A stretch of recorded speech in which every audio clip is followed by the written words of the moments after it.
spanning the globe to bring you the constant variety of sport, the thrill of victory, and the agony of defeat. The human drama of athletic competition.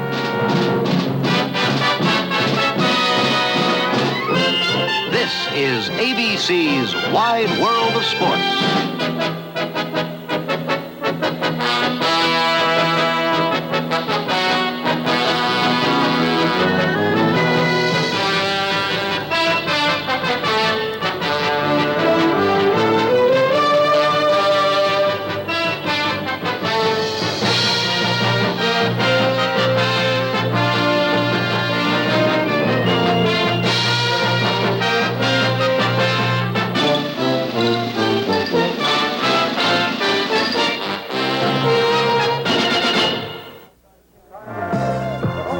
The barren hills of the desert outside Phoenix are an unusual color today, green.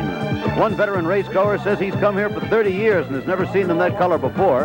The reason? Well, it's the fact that torrential rains fell here not long ago, and now the hot sun of an Arizona spring has brought out the grass.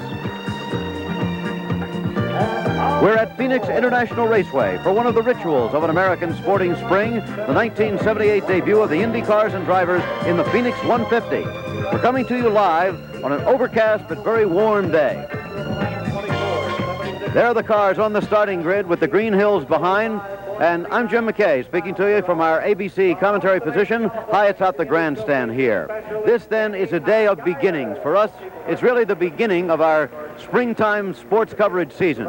And for the drivers of the USAC Trail, the men who drive at Indianapolis in the month of May, it's the beginning of their season. There are actually new cars here today. There are new ideas in engine design. And as far as the starting grid itself is concerned, it's an unusual one. Up front, people we haven't seen up front before, like Larry Dickson and Spike GEHLHAUSEN. Danny Ungaius, right there, is the man sitting on the pole. He was the Rookie of the Year in 1977 and has started things off in smashing form by having the fastest qualifying speed. Let's bring in right now our expert for today on the sport of motor racing, Sam Posey, the well-known American road racer. It sure is an unusual grid, isn't it? Jim, it's not only unusual, but in my view, highly volatile. This is because, as you said, there are some lesser-known drivers at the front, but there's some great names on the back of this grid. For example, Bobby Unser is in the 4th row, his brother Al in the 5th row, and the legendary A.J. Foyt, the 4-time Indy winner, in the 7th row. Complicating the efforts of these men to get to the front in the race is the fact that the track is a very difficult one to pass on. It's much smaller and shorter than Indianapolis, a very hard track to pass upon. In fact, earlier today, Foyt had a spin trying to make a pass. Even more trouble for these guys will be caused by the fact the track is oily. A preceding race, a curtain raiser race, spread a lot of oil all over the track. I think it's going to be a tough one. Okay, I think that famous old cry is about to be heard in the land for the first time this spring. We're about ready for Gentlemen, Start Your Engines here at Phoenix International Raceway. Start your engines. Okay, the voice of Bob Fletcher, the president of Phoenix International, and the engines have in fact been started. That familiar roar that we'll be hearing here, we'll be hearing it next week in Ontario, in Trenton in the month of April, and of course for qualifying and the big race itself at Indianapolis in the month of May. There is the front row, Danny Ungaius on the pole, remember. Just outside him in new colors this year, Gordon Johncock in his familiar number 20. Last year, though, the car was red. They have a new sponsor this year, so it is blue and white. Ungaius in the black car on the inside. Johncock number 20, 25 and 20 will be the cars barreling out of that first turn first, it appears. And right now, we're coming to you live, once again, from Phoenix International Raceway. Jim McKay with Sam Posey. They're milling towards the start with the unfamiliarly green hills behind them. Let's set the starting grid right now. Danny Ungaius, as we said, is on the pole to number 25. Number 20 on the outside is Gordon Johncock, former winner of the Indianapolis 500. Ungaius, the Rookie of the Year last year in 1977. In the second row, we have Tom Sneva, the current USAC national champion. And outside him, number 80 will be Larry Dickson. Those are the drivers you'll be seeing in row 2. And there they are. Larry Dickson at age 39 for the first time has a competitive drive in the championship cars. Moving to the third row, we have the defending champion in this race, number 4, Johnny Rutherford. Outside him, The youngest driver in the race, 23-year-old Spike GEHLHAUSEN in car number 19. In the next row, number 7 is Rick Mears. He is the teammate on the Roger Penske team of Tom Sneva. Outside him, number 48, Bobby Unser, two-time winner of Indianapolis, driving again this year for Dan Gurney. In the 5th row, we'll have car number 6, Wally DALLENBACH. Number 2 will be Al Unser. Row 7, number 40 will be Steve Krisilov. 43, Tom Bigelow. In the 7th row, number 14 will be A.J. Foyt, the 4-time winner of Indianapolis. Number 74, the veteran Roger McCluskey. Row 8, number 29, Cliff Husel. Number 98, Gary Bettenhausen in J.C. Agajanian's car. In the 9th row, number 77, Salt Walther. Number 78, Bobby Olivero. They're going to get another lap before they get the start here. In the 10th row, number 22 will be Tom Bagley, who's already driven in an earlier race here today. At number 24, Sheldon Kinser. Rounding out the field, in the 11th row, number 17, Dick Simon. Number 87, Jerry Carl. Jerry was the alternate who just got in the race when Johnny Parsons' car was withdrawn at the last moment. So, Sam, that's the way they're going to line up here, and they're going to get at least one more. I suspect they will get the green the next time around. I think so. They're about half a lap now from the start, and the field is bunched very closely. The two cars on the front row, Gordon Johncock will be, of course, on the outside, and Danny Ungaius in the black car on the inside. It should be quite a drag race down into turn 1 because both of these men have a reputation for wanting to lead the race early in the game. The pace car is off the track. They're going to get the green this time. Coming out of turn 4 now, Ungaius on the inside, Gordon Johncock on the outside, Sneva behind him with Larry Dixon. The green flag is out. They're racing at Phoenix. The season has begun. Gordon Johncock going for the lead high, gets it, takes it immediately from Danny Ungaius. Tom Sneva is 3rd, Larry Dixon is 4th. So it's Johncock, Ungaius, Sneva, and Dixon. Ungaius was slowed fractionally, Jim, right at the beginning when he spun his wheels coming out of the 4th turn. It was just a moment, but it allowed Johncock to get the jump. You don't give a veteran Indianapolis winner like Gordon Johncock any slight advantage because he'll sure take it. 150 laps at this mile track.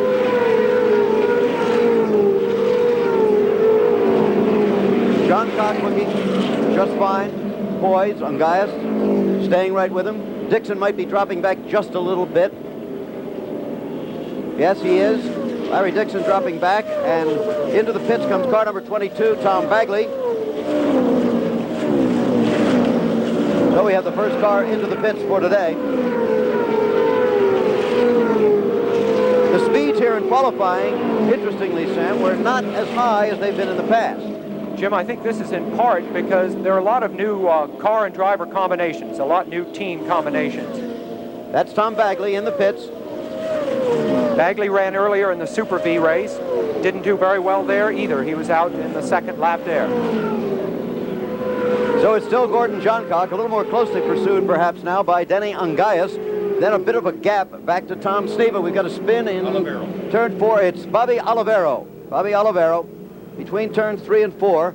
And that brings out the yellow flag very early in the going here in the Phoenix 150. So they'll have a chance to bunch up. They'll have a chance to take a pit stop if they want. Will they? You think we'll see many pit stops this early? Jim, I think it's a little bit too early for the pit stops. This year, the Goodyear tire, which all these cars are running, is a very hard compound, and most of the crew chiefs that I talked to said there would probably be not a need anyway to replace tires during the race. Okay, and so with the yellow flag out and no pit stops, it gives us a chance to take a break and come back. We're back again live at Phoenix International Raceway, still proceeding under the yellow flag. The leader in the race, as you see, is Gordon Johncock, most appropriately, since Gordon now makes his home in Phoenix. One of the most successful drivers on the USAC trail at age 41, also a real veteran. Chris Economaki had a little talk with Gordon Johncock earlier today. While we have a chance, why don't we check in on that? Okay, a lot of time has gone by, Gordon. How are things with you and Johnny Rutherford? Well, nothing's really changed. I mean, you know, I more or less got blamed for the accident, I guess, in a way, and really I didn't have anything to do with it, and I got the punishment for it. And until that's straightened around or something straightened about it, there's not going to be a thing different between us. Okay, Gordon Johncock in that interview referring back to an incident of last year where he and Johnny Rutherford really got bitter towards each other. Johncock shaking his fist at Johnny, took a poke at him, And now we're going to get the green flag. Pace car is off, and just that quickly, they're going to be racing again. Live at Phoenix, Johncock the leader. Ungias is second. Tom Sneva is third. Johnny Rutherford is fourth. Bobby Unser is fifth. It's Larry Dixon sixth.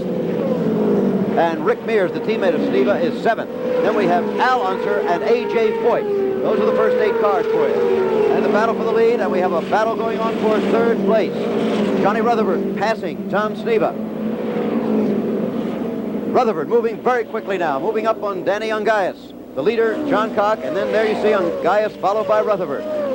Then Tom Sneva, and then Bobby Unser. Yes. Watch the high line that Johnny Rutherford is taking in the turns. He's a full half a car width higher than Danny Ungias. He seems to have found a groove which is to his McLaren's liking, a little bit higher in the track than Ungias. Ungias' strong suit, by the way, is up this back straight, the kind of dogleg section. He seems to have enormous top speed there, and I'm not surprised it's a very small, narrow car. Okay, those 3 have a little bit of an edge on the rest of the field, but Bobby Unser has just passed Tom Sneva, moved into 4th place, and he'll be one to watch. This could be a very interesting afternoon. Gordon Johncock, remember, started on the outside of the first row, took the lead immediately on the first turn of the first lap from Danny Ungias, the pole sitter, who is now second. Johnny Rutherford, who started in the 3rd row, has now taken over 3rd place, and Bobby Unser, who was in the 4th row, has moved up into 4th place in the race.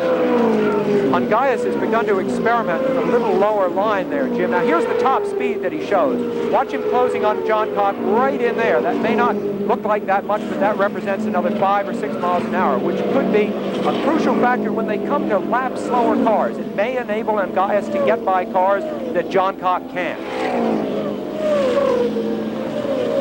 Okay, there it is, still the way they stand, but Rutherford has started to drop back a bit now. At one point there, he was moving so fast, past Sneva easily, and was moving up on Ungias. Now Ungias is moving up on the leader, Gordon Johncock. As you said, on the backstretch, in the dogleg, he does that. Another strong early play, Jim, has been made by Bobby Unser, who had trouble all through qualifying. He's now driving for Dan Gurney this year in the new Arco car, and he has moved up very fast, and he's running a very strong 4th at this point. Bobby Unser, there he is, the 2-time winner of Indianapolis. He previously drove for Dan Gurney, then he left Dan's team to go to the Fletcher racing team last year. Now he's back with Dan again. And with another interesting sponsor, a man named Teddy Yip. Problem over there in turn 3. It's Rick Mears, I believe. Okay. That's the 2nd Roger Penske car, the Rick Mears car. No, it's number 1. It's Tom Sneva. It's Sneva. Tom Sneva, the USAC national champion. Boy, and I'll tell you, a lot of cars did a masterful job of getting by him that time. That was right up in turn 3. That's just at the point where you have the least control of the cars, Jim, because you come over a rise almost into that turn. It's extraordinary that that did not develop into a multi-car accident. The 2nd yellow flag of the afternoon is out as we come to you live from Phoenix International Raceway. There the standing still is Johncock and Ungias, Rutherford, Unser, and Rick Mears. That's the story for the moment. We'll take a break again and come back. There is Tom Sneva's car being loaded on the record just down below turn 3 where he suddenly spun. Fortunately, was not hit by any other cars. Does not appear to be injured at all. You see Tom standing there still wearing the balaclava. He just moved out of the picture on the left, as a matter of fact. Right now we're going to get a report from the pits from Chris Economaki. All right, Chris. Thank you, Jim. I happen to be watching. Sneva was the head of the 2nd echelon of cars. He was lying 5th, and his mirror was absolutely full of those men behind him. They were inches apart, and suddenly his car spun, and it was really a miracle that no one struck him. The drivers behind him showed great professionalism and ability in missing his car. It looked as though something locked up on the car because it turned so suddenly. He's out of the race. The car's on the wrecker, but he's okay. Back to you, Jim. All right, Chris. Again, there is Tom Sneva jogging across your picture. We're still under the yellow. We're going to go to Frank Gifford, live in our studio in New York. Okay, Frank. Thank you, Jim, and fireworks already out there in Phoenix. We have a boxing note for you while the yellow flag is out. WBC welterweight champion Carlos Palomino successfully defended his title for the 6th time. He had a 9th round TKO over challenger Mamon Mohatar. The referee stopped the fight at 57 seconds of the 9th round after Palomino knocked him down for the 2nd time. He took a standing 8 count, and then the fight was stopped. And in case you may have missed it, earlier today we announced that The WBC has stripped Leon Spinks of his title. They have proclaimed Ken Norton as the new heavyweight champion. Of course, that means we have two champions. Ken Norton now recognized by the WBC. The WBA, the World Boxing Association, they still recognize Leon Spinks. Skiing note, 22-year-old Ingemar Stenmark celebrated his birthday today by winning the final World Cup race of the winter season in Arosa, Switzerland. He captured the giant slalom, which was like the frosting on the cake, because Stenmark had already clinched the World Cup before today's race. But he still had something to prove, because Stenmark was unimpressive in competition here in the United States, you might recall. Second today was Andres Wenzel of Liechtenstein, who ironically was celebrating his 19th birthday today.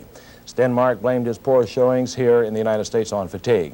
Incidentally, although America's Phil Mayer finished 6th in the race, he wound up 2nd in the overall point standings with the 116-34 behind the great Ingemar Stenmark, who has to be the world's top alpine skier, certainly in the world today.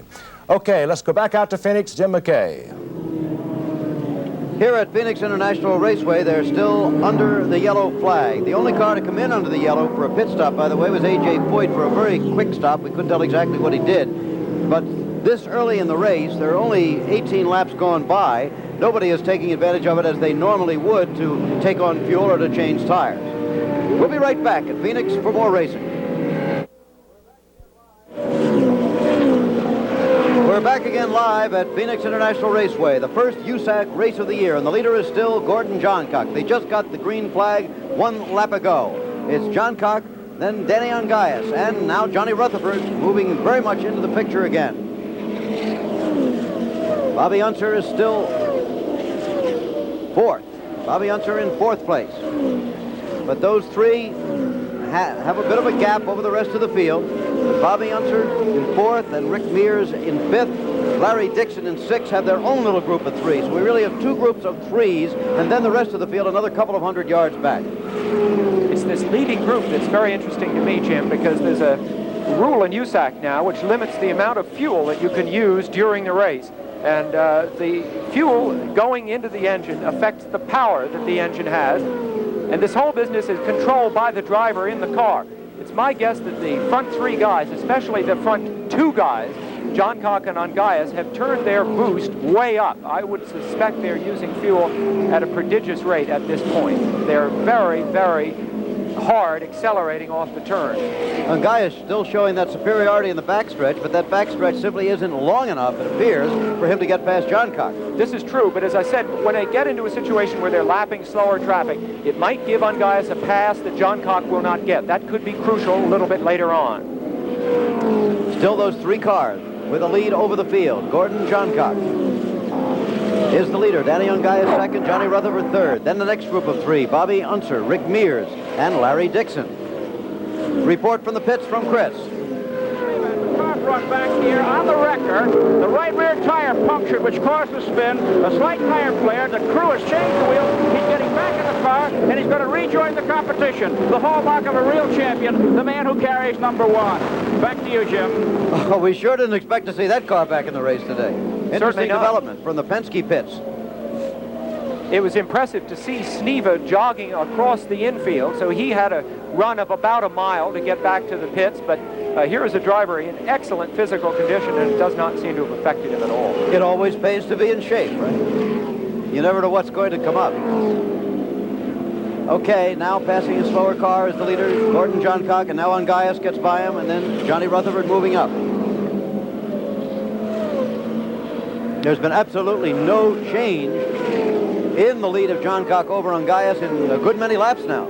No, there hasn't. Now, Rutherford occasionally gets a little bit closer, drops back a little bit. It's almost as if he's testing the waters. I don't see at this point there's any need for Rutherford really to mix it with the 2 leaders. He's probably grateful to be running in a clean 3rd at this point.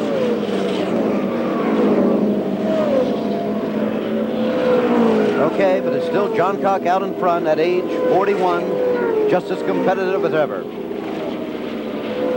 We said this is his hometown now, Phoenix. He knows the track. Earlier, he assessed it for us, in fact.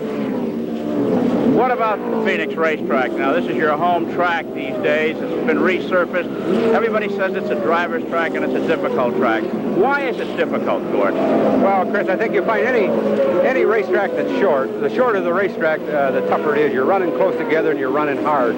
You're running into the corners real hard and doing a lot of braking and running close together because it's not quite that wide. You get two cars side by side here, you know, and if one should happen to slip a little bit, you can get tangled up with wheels and get in pretty serious trouble. So it's a pretty tough race, the whole race.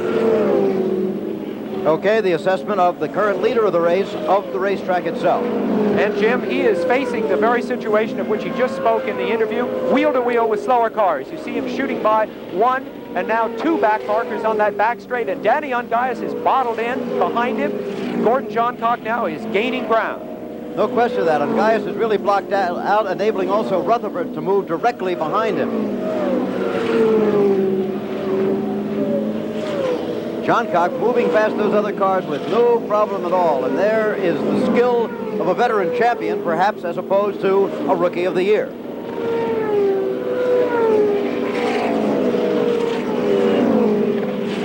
Word from the Penske pits that they have decided not to put Tom Sneva back in the race. The car has been pushed towards the garage area. Ungaius and Rutherford still very much in traffic as Johncock, you see, breezes along in front. There's the next group right there. Jim, you spoke of Johncock's experience. He certainly is very experienced at this track, which he won the race here last fall, and he's raced so many more races here than Danny Ungaius. But I saw the traffic situation which caused Ungaius to be delayed and drop back, and I think it was just sheer bad luck. And this can happen on these very, very short tracks where the traffic is as thick as it is, and now Ungaius is closing the ground again. Okay, he has a lot of ground to close at this moment, however. I would say the lead of Gordon Johncock is, oh, what do you think? 200 yards at least. At least. Okay, there are the standings. We're live in Phoenix. We return live, and here's an unusual sight. A.J. Foyt in the orange car about to be lapped. You'll seldom see that on any racetrack anywhere. Gordon Johncock, the leader, right behind him. A.J., you know, was injured at Daytona a few weeks ago, and there it is. The pass has been made. Since his injury, A.J. has come back. He won a stock car race down in Texas last week, but he has not been able to get this car going either in practice or in qualifying or in the race. He qualified back in the 7th row. Jim, when we were watching him get in and out of the car during practice, it was obvious that A.J. is still in considerable pain as a result of his Daytona accident. He would have to get in the car with help from one of his crewmen. He was obviously favoring his hurt shoulder and grimacing with pain. I don't know whether it's a physical impairment that's holding him back, making him a little slow at this point, or the fact that they just did not get the car sorted out. It's impossible to tell, but I can say this, that A.J. just then let Johncock by in a very gentlemanly way, and Foyt is known, even when he's running for the lead, to be a gentleman on the track. Many drivers have told me that through the years, I know too, that A.J. Foyt is as dependable a man to have wheel-to-wheel with you as anybody in the sport. But Gordon Johncock is the man at the moment.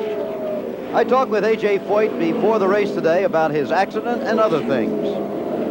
Well, actually what really happened, you know, I seen something happen, the debris on the racetrack, and I seen my other car, so I had any time to miss all that, and I signaled I was getting out of the throttle, and I guess Lenny Pond just didn't have his eyes focused on me backing off, and then when he hit me to back in, it just kind of sent my car airborne into a spin. So it wasn't a question of hitting a piece of debris from that blown tire? No, I didn't hit no debris at all, you know, it's just a guy was driving no further than he could, his nose, you know, really, to be truthful with you. Now, you were unconscious, right? Yeah, I was unconscious about 45 minutes, I guess. When you woke up, what did you think? Did you remember it or what? Well, I didn't remember it till little Jack that works for me says, well, on the radio it said somebody hit you, and then it dawned on me who hit me. Uh-huh. How are you feeling now? How was the show? Well, I feel pretty good, you know, naturally. I don't know. We ran last week in Texas and won the race there, but it's the first time out for the championship car. A lot of boys have been doing a lot of testing, but we're hurting a little bit here today. Maybe we'll catch up. You still had some pain in your shoulder? Oh, a little bit, yeah. I'm not 100%, but I'm not all that bad either. Somebody said you got something in your eye earlier this week. Yeah, I had to have it cut out yesterday morning before qualifying, and had some steel in it, but other than that, I'll make it. Okay, A.J. Foyt, who just goes on and on and on, literally a living legend in American automobile racing. Gordon Johncock still leading the race. There's been no change there, as you've been watching. Second place is Danny Ungaius. A.J. Foyt, by the way, is in 14th place in the race right now, wearing number 14. And that's where he qualified, so he's made no headway to this point, Jim. Okay, so it's Johncock still the leader. Danny Ungaius, who sat on the pole, is still in second place. Johnny Rutherford is still third. Bobby Unser is still fourth, and still very much a factor, I think we should point out. A very good crowd is gathered here, despite the fact that they had a flood here a couple of weeks ago, and there are still floodwaters going across the access road that leads into the racetrack. You had to go very slowly coming in here today. Well, there's probably 6 inches of water still. So much so, Jim, as we came in, we noticed some cars that had been abandoned before the flooded area. People just didn't want to risk driving them through. It was tough to get here, but a lot of people made the attempt. They did. The grandstand's just about full for the first USAC race of the year. So it's Johncock and Ungaius, Rutherford and Bobby Unser. But at the moment, nobody challenging Gordon Johncock. Ungaius still a good 200 yards behind. There is Danny Ungaius in that very sleek, good-looking automobile. Third place, Johnny Rutherford, defending champion of this race, two-time winner of Indianapolis. And if he and Johncock get into it before this day is over, that should be very, very interesting, because there is no good blood between those two guys, as Gordon Johncock said in an interview that you saw earlier. And it may well happen, because at this point, these two drivers, Johncock and Rutherford, are running nearly identical speeds. I believe Spike Gehlhausen has slowed down on the backstretch. We should point that out. Second and third place, black car is Danny Ungaius, number 25, number 4. White with the blue is Johnny Rutherford. We've got the yellow, of course. Yellow has come out. I'm pretty sure that's Spike Gehlhausen. Still hard to see the number. So, with the third yellow of the day out, we may see some pit stops. We'll be right back for that in a minute. Well, we're certainly having plenty of incidents in the first USAC race of the year. A fire in Roger McCluskey's car right now. No danger to Roger. He's out of the car, as you can see, and trying to help get the thing under control. Just kind of suddenly burst into flames. Any ideas, Sam, as to what Well, he might have just happened? made a very quick pit stop. He did literally a burnout with his tires down the pit, and then flames came out of the back of his car when he couldn't have been more than 100 yards from his pit. Roger with a new ride this year. He used to drive for Lindsey Hopkins, but now he's in car number 74, and it looks like he's going to be out of it for today. Everybody's been in and out for pit stops, and now the leader, Gordon Johncock, has come back in for a second pit stop under the yellow. There is the new leader as of the moment, Rick Mears in car number 7. He is the teammate, remember, of Tom Sneva. That's the other car of the Roger Penske team. Actually, Penske has 3 cars for this season, the third being assigned to Mario Andretti. However, there's a Formula One race, not a World Championship race, but a Formula One race in England this weekend. He's going to do that, but Mario will be at Ontario next week when we'll be televising that race live on Sunday. We're back again, reporting to you live from Phoenix International Raceway on the Phoenix 150, the first Indianapolis-type car race of the year. This is Jim McKay with Sam Posey. If you remember, we had a yellow flag when we left. There was a tremendous number of pit stops under the yellow, a lot of shuffling of the standings, and several different reports on the standing from the official scores. At the moment, they say that the leader is Gordon Johncock, as he was previously in car number 20. They say that Danny Ungaius is still in second place in car number 25, and that Bobby Unser in car number 48 is now third. There is the leader, Gordon Johncock. Once again, if you're thinking back to last year, yes, his car was red, and it's been red for several years, but this year with a new sponsor, the colors on it are blue and white. And Jim, that's Johnny Rutherford right behind Gordon Johncock. We are not absolutely certain whether he's just immediately behind him in the race or a lap and a few seconds behind him. The point is that a moment ago, they had a confrontation out there near turn 3, and that they came away without touching, but it was very close. Again, the reason we have some question in our mind about the standings is that it's hard to believe that Johncock has put a full lap. There is number 77, Salt Walther, in the pits, and he was running, according to the official scores, in 4th place when he went into the pits. But this is costing him a lot of time now. You see him gesturing kind of wildly because they're under the green, and any pit stop under the green is going to cost you a lot. We say that we're still a little bit questioning of the standings because it's hard to believe that Johncock has put a full lap on Johnny Rutherford, who was in 3rd place when the yellow came out. However, the official standings again show Johncock in 1st place, and now they've changed it. They're going with us, Sam. They have put Johnny Rutherford into 2nd place. So Johncock just took the lead a little while ago when he passed Johnny Rutherford. And now they are putting in third place car number 6, Wally DALLENBACH. Okay, now things seem to make a lot more sense, This makes a lot more sense that Rutherford is running right up there. Okay, so Gordon Johncock is the leader. The defending champion of this race, Johnny Rutherford, is no more than about 50 yards behind him. And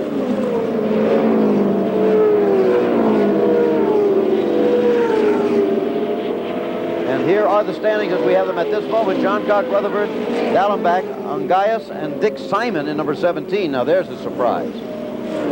All this coming to you live on a cloudy day in Phoenix. We're back again at Phoenix International, where the big subject right now is the standings. Sort of a who's on first base situation, because the officials have changed the standings yet again. They now say that Johncock is still the leader. That's the only thing that's been consistent in the last 15 minutes here. They now say that Danny Ungaius is in second place, Rick Mears third, Bobby Unser fourth, Steve Kristoff fifth. They have moved Rutherford way back after saying he was second just a couple of minutes ago. So those are the latest official standings. 82 laps have gone by out of a scheduled 150. And we may be seeing some pit stops under the green here pretty soon. Larry Dixon in the pits right now. Car number 80, who sat on the second row at the start and has been up there pretty well, although he had been losing ground to the leaders, now seems to have a real problem in the engine. Dixon lost ground steadily, Jim, but he did have that good qualifying session. In fact, they're wheeling Dixon away now. He is not the only car in trouble in the pits, however.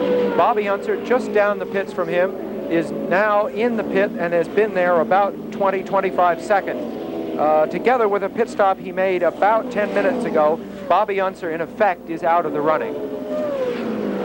Okay, And other cars continuing to come into the pits. It's going to be a big day on ABC. Tomorrow afternoon, the PGA Tournament Players Championship will be the first thing, and of course that will be coming to you live. At the moment, Jack Nicklaus right up there for the lead, and then we'll have live the Atlanta 500, the NASCAR stock car race from down there, and then ABC's Wide World of Sports. Wide World of Sports tomorrow, Sugar Ray Leonard against Javier Muniz, welterweight fight. Sugar Ray continuing to climb up the ladder in his professional career. Also on Wide World, the Daytona 200 motorcycle road race. So it's really going to be a long and live afternoon for the most part on ABC tomorrow. They're still showing Gordon Johncock as the leader in this race, with Ungaius second and Rick Mears third. Mears, the 26-year-old teammate of Tom Sneva, whose car was eliminated earlier when it spun in turn 3. Roger Penske has been a shrewd judge of racing talent through the years, and he apparently has decided that this young man, Mears, who comes to USAC from the off-road courses of the desert, really has a good future. Jim, you know, this off-road racing may be a unique background for something as aggressive as USAC racing is, but I think that Mears may have a sort of unusual advantage over these other drivers here. This is because in off-road racing, you have to really learn to pace yourself. At any moment, you can go faster by punishing the car more over the bumps, over the rocky parts. Mears knows that to finish a long race like that, and those Mexican races are 1,000 miles in length, you have to hold back a little bit.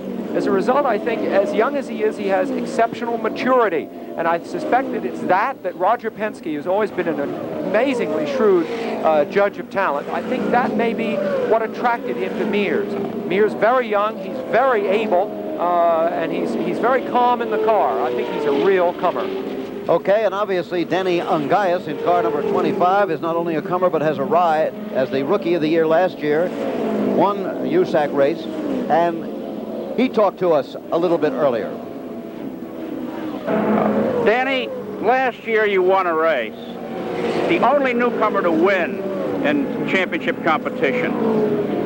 You came on fast and strong. What about the reception or the reaction of the Rutherfords and the Johncocks and the Foyts to the new guy on the block who's suddenly out in front of them? Well, I did not really have any problems. I had been around most of these people for a good many years, and they, in fact, had taught me a lot of the things along the way, one of which was to try and be patient. And I guess that somewhere along the way drummed into all of the newcomers to try and watch out for the other guy, even though you get to try as hard as you can. And I think I paid as much attention to that as I could and stayed out of everybody's way. And when I began to run with them, I think they gained some confidence in my ability, and everything went along reasonably well. And right at this moment, Danny Ungaius is really moving in on Gordon Johncock. As they're in turn 3 there, he almost looked as he's going to try to make a pass on the backstretch. Couldn't quite make it again. That's been the story all afternoon, but he's close as he's been in a while, and he fishtailed just a little bit coming out of turn 4 that time. He's been doing that every lap, Jim, but it hasn't kept him back, and in the last few laps, he's closed dramatically on Johncock, who was stuck in traffic. Now they have Dick Simon in between them, and oh, that really cost Ungaius right now. Simon seemed to cut him off a little bit so that the gap has gotten larger again. Let's go down in the pits to Chris Economaki.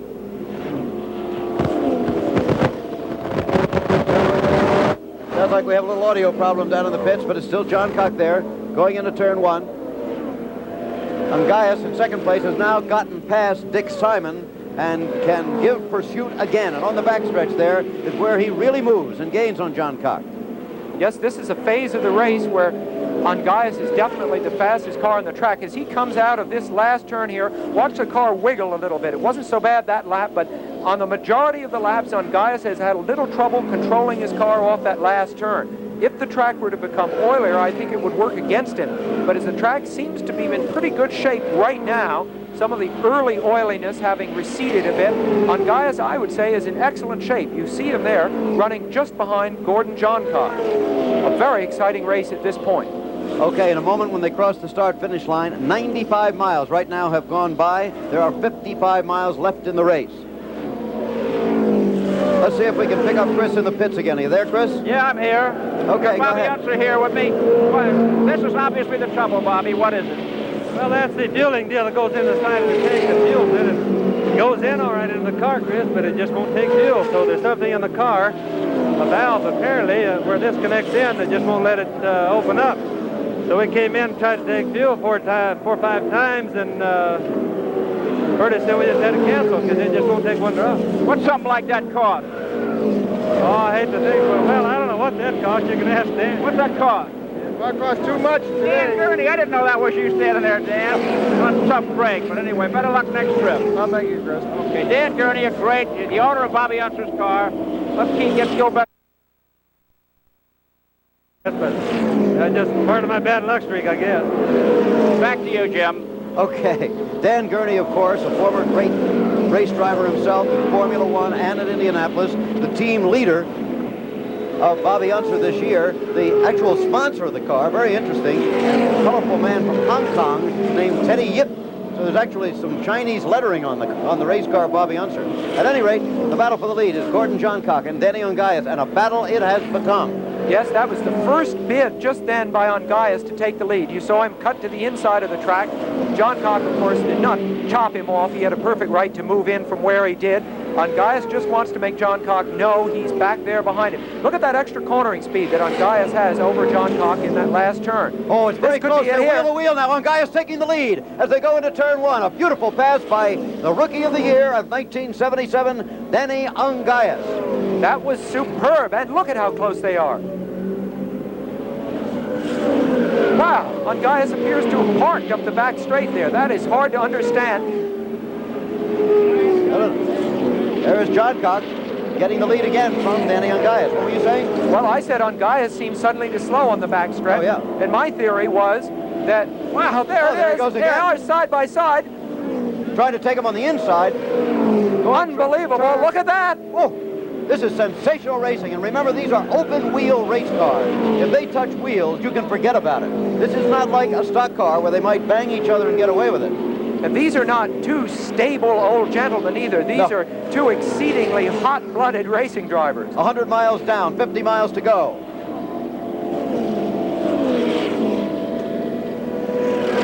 Danny Ungaius is in many ways a mystery man to the world of automobile racing. He's sponsored by Ted Field.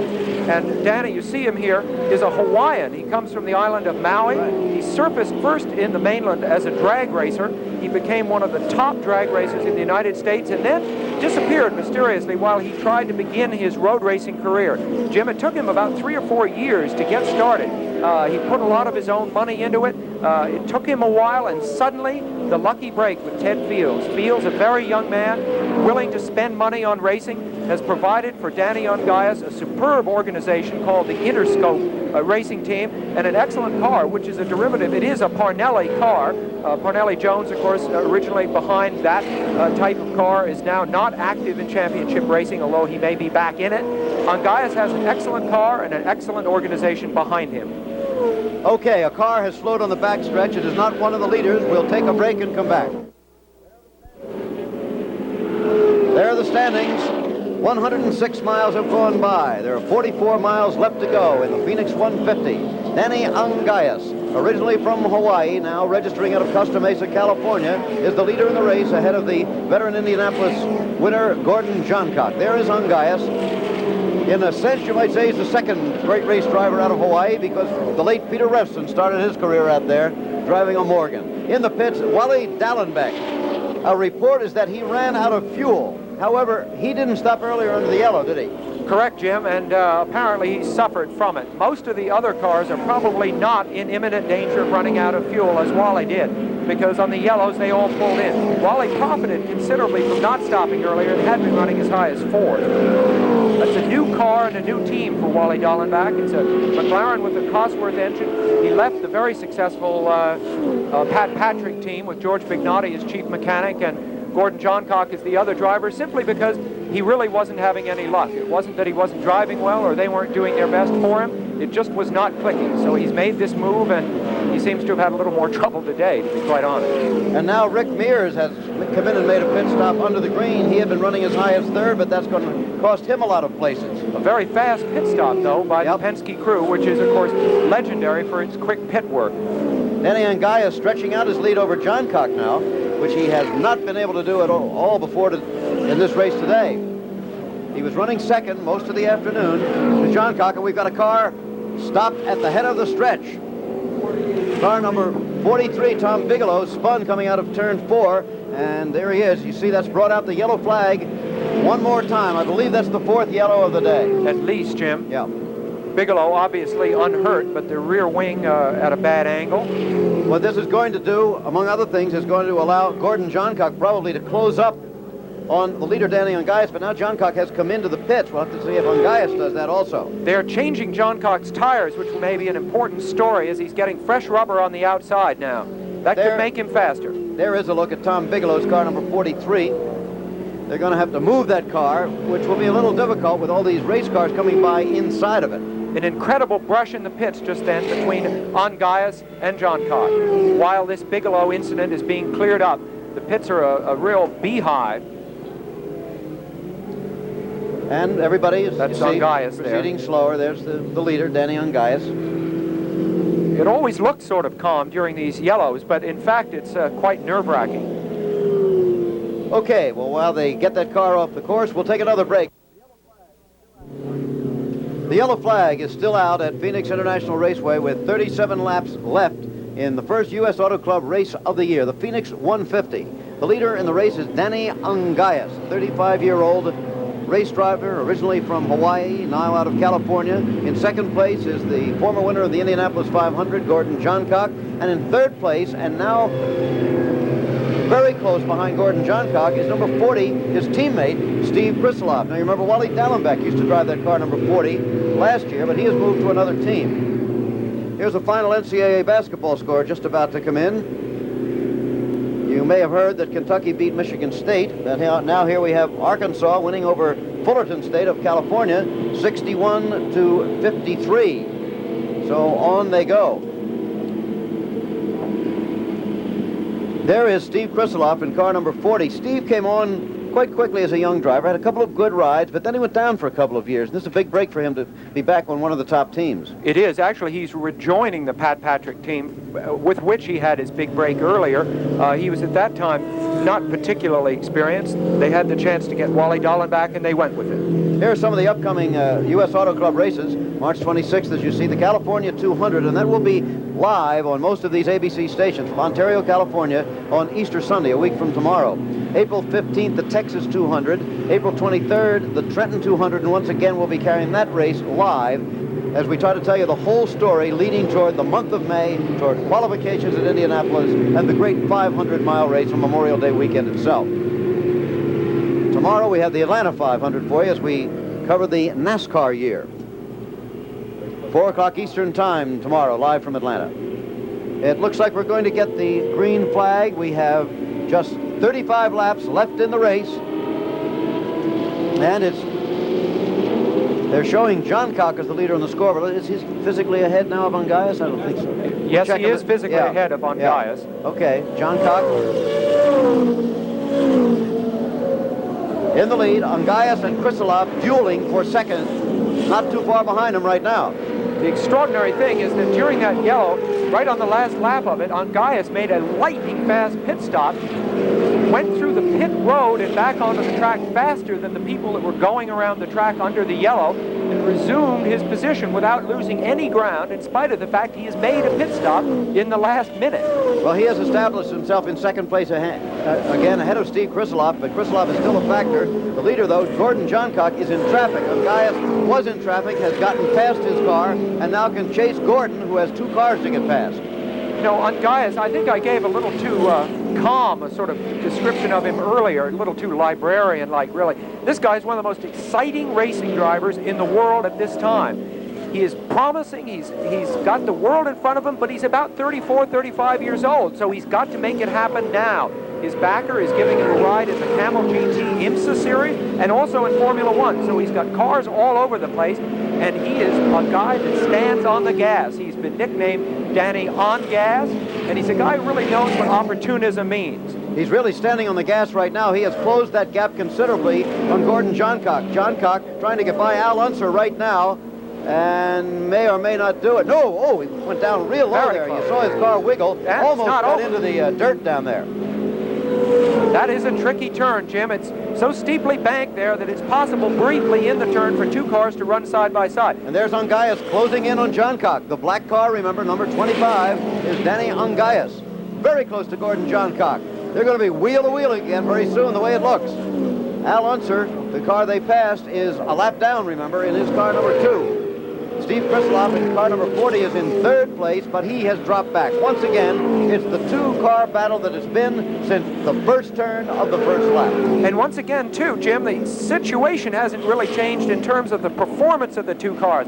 Ungias is still gaining about a car length or 2 per lap at the end of that fast part, and he's still wiggling off that fast turn. You saw him slightly sliding the car. And really, I believe that as far as lap after lap is concerned, maybe Ungias is one of the few drivers here that could control the car in that awkward situation. Lesser men would back off, would only take that risk every now and then. So Ungias' long suit in this race is straightaway speed. His short suit is control in the corner.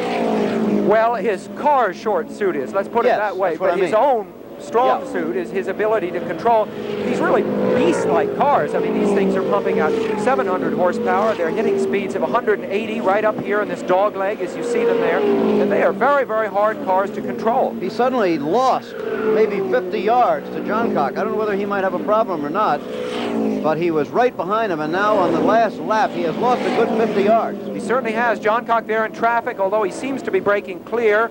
MEARS tactfully pulls over, lets the leader, JOHNCOCK, have a clean line at that first turn. Okay, there are 27 laps, less than 27 laps left to go in this race now. That's 27 miles. It's a 1-mile track. The leader is still JOHNCOCK. Ungias is second, and then come the rest. We'll be back. Danny Ungias is definitely slowing down in this live race at Phoenix. There's the leader, Gordon JOHNCOCK. But Ungias, who was right behind him just a few laps ago, has now dropped several hundred yards back, and in fact is in danger of being passed for second place by number 40, the teammate of JOHNCOCK, Steve Krisilov. There's Ungias right there on the right of your screen. Yeah, he's signaling now that he's going to have to come in. He's been passed, and it looks like he's going to have to come into the pits under the green. That will be the end of the day as far as winning this race for him. Gordon JOHNCOCK, then, the leader, and his teammate, Steve Krisilov, in second place, cars number 20 and 40. Very strong showing at this time by the George Bignotti team. It certainly is. And so the one thing we can say is that very definitely the Bignotti team, cars 20 and 40, are established as one of the pre-race favorites for Indianapolis. Now, they are both in basically last year's cars today. There is another car with a V8 engine that they have prepared. Which one they'll use in Indianapolis, obviously we don't know yet. It looks like Gaius may be going to get out of that car. Well, let's see. Yeah, they're not even attempting to work on it, Jim. It would probably be something to do with the engine. If it's this final, it's not a suspension piece or something that they would have a chance of fixing up. Still sitting in it, as you see, but it looks like he's trying to get his helmet undone. Yep. There's the balaclava coming off. Looks like the end of the afternoon. A very tough break for 35-year-old Danny Ungaius. We'll be coming back here for the finish of the Phoenix 150.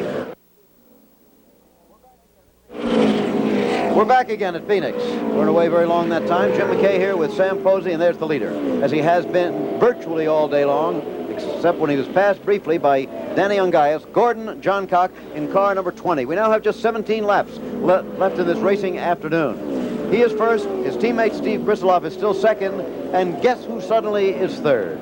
A man named A.J. Foyt, who seemed to be out of it early in the day. He is a lap down, to be sure, but of all the cars, of the 22 cars that started the race, he is in third position right now. Only 2 cars on the same lap, 20 and 40, the teammates, Johncock and Kristeloff. You see Rick Mears in number 7, the Roger Penske car is 4th. Al Unser in car number 2 is 5th. His car sponsored by Jim Hall, by the way. It's good to see Jim Hall back as a sponsor in big-time racing this year, a man who was a fine driver himself in the Can-Am series and others. Used to drive with Phil Hill.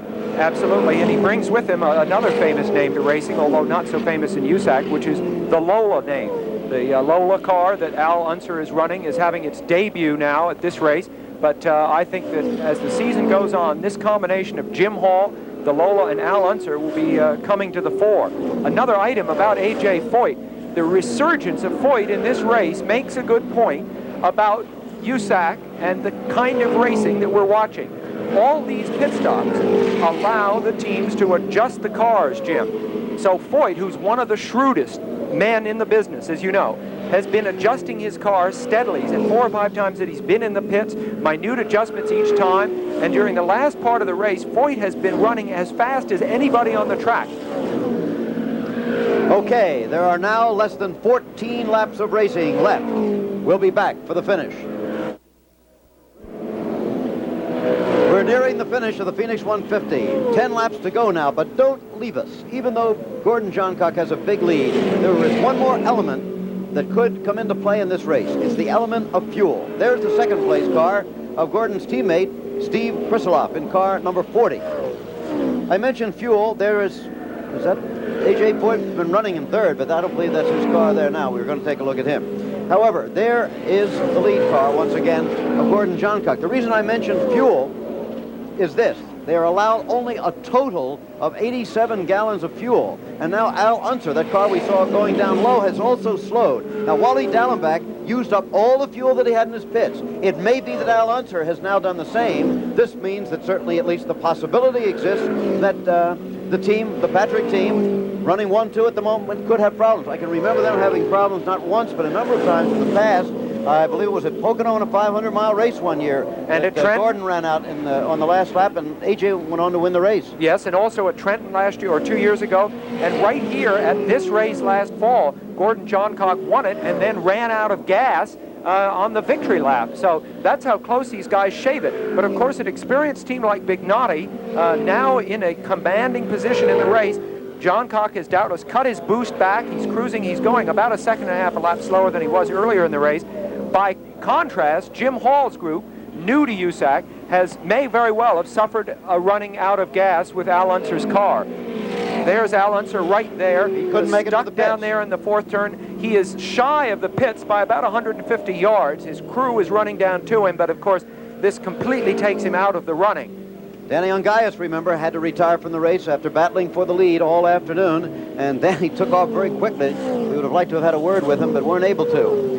Now they're going to get mechanical assistance to get Al Unser's car into the pit area. We now have 6 laps left in the race, and the yellow is out, so it could be we're going to finish under the yellow here. You saw the rescue crews there, Jim. They are really excellent in all of USAC and very good here at Phoenix. Okay, we're going to take another break. Well, it looks like this race will not finish under the yellow. I think we're going to get the green this time. Yes, the pace car is off the track into the pit area, and the green flag is out. They're racing, and now there are 4 laps left to go in the race. Gordon Johncock is the leader. Teammate Steve Krisloff is second. A.J. Foyt is third, but a lap down. And we still have the critical fuel situation. Does everybody have enough to make it to the finish line or not? Especially, of course, critical this man's, Gordon Johncock, because he ran so hard for so long early in the race. Obviously, he's cut the boost way back now, but has the damage already been done? There's no way to be sure, not for us, not for him. 3 laps to go in the race. A near-capacity crowd still looking on here under slightly overcast skies on a pleasant day outside Phoenix, Arizona. The field has been reduced at this time to 9 cars out of an original 22. So obviously, the attrition rate has been very, very high, despite the fact that it was fairly cool. The engines weren't bursting because of the heat. There's A.J. Foyt running in 3rd place. A brilliant drive up from 14th, where he was languishing as deep as, let's say, a third of the race gone. That's right. The lead car, though, Gordon Johncock, a 41-year-old former Indianapolis champion, father of 6. Second place, his teammate, 10 years younger, 31-year-old Steve Krisloff. There he is from Parsippany, New Jersey. Born on the 7th of July in 46. And in 3rd place, 43-year-old A.J. Foyt. The white flag indicating 1 left to go. It looks like Johncock's going to make it. He could almost coast in from here. Not quite, but almost. No, Krisloff would overtake him, but one of the 2 Bignati cars looks virtually certain to win now. No question of it as he moves through turn 3, coming up to the final turn of the race now. Krisloff about 50, 60 yards behind him in 2nd place. And here comes Gordon Johncock to victory. 2nd place, Krisloff, no more than 50 yards behind. 3rd place, A.J. Foyt, 1 lap and about 100 yards behind. That's the way they finished in the first U.S. Auto Club Indianapolis-type car race of the year. What'd you think of it, Sam? Well, I thought it was everything we expected it to be, and maybe a little bit more. It's certainly a portent of things to come, because Gordon Johncock has a good car right now, and he's got a better car on the way, Jim. A new V8 car, which may or may not be ready for Indy, but the Pat Patrick, George Bignati team looks set for an extremely strong season. George Bignati, of course, as a mechanic, has won in Indianapolis more than any other mechanic. He's not underrated, really, in the sport, but he perhaps has been under-publicized at times. He's certainly one of the great names in racing in this country or any country. Now, let's go down to Chris Economaki with the winner. Well, Gordon Johncock has just come to a stop. George Bignati's unwrapping everything here. What a way to start a season. A 1-2 sweep for his team and a new sponsor. And we'll have a word with him in just a moment here. Coming out. Okay, Gordy, we're almost off the air. Congratulations. Thank you, Chris. Take that hat off. He's all muzzled up in here. Pretty hard for a man to talk with that on, isn't it, That's Chris? right. All this is all safety equipment and fire prevention stuff. Right? The balaclava there? The balaclava. Oh, congratulations. Pooped out? You bet. Well, what did you think of when Gaius was wiggling behind you there? Well, I was a little worried towards the end, Chris, because after the last pit stop, trying to beat Danny out of the pits, I run off the racetrack over here, and I must have got some rocks in a brake line or something, and I had very little brakes the rest of the race. And if Danny had stayed there with me, the rest of the race had been pretty tough because I didn't have brakes enough to drive hard into the corner. Did you know Steve was second behind you today? No, I didn't have any idea who was second. Patrick, congratulations, and a way to start. We appreciate it. George Bignati, I voted for 2. Let's see your smile. Okay. Right, thanks, Chris. The chief mechanic. I'd like to thank North American, our new sponsor. Okay, fine. Back to you, Jim McKay. Okay. Thanks very much, Chris Economaki there. Again, the winner, Gordon Johncock, in his familiar car number 20. Second place to his teammate in car number 40, Steve Krisloff, and again, 3rd place to A.J. Foyt, and a very good finish for Dick Simon. You'll seldom see Dick up as high as 4th in his car number 17. In 5th place, the Roger Penske prepared car of Rick Mears. And don't write off the Penske team. They'll be coming as the season progresses. Once again, the winner, Gordon Johncock. The preceding was a presentation of ABC Sports, recognized around the world as the leader in sports television.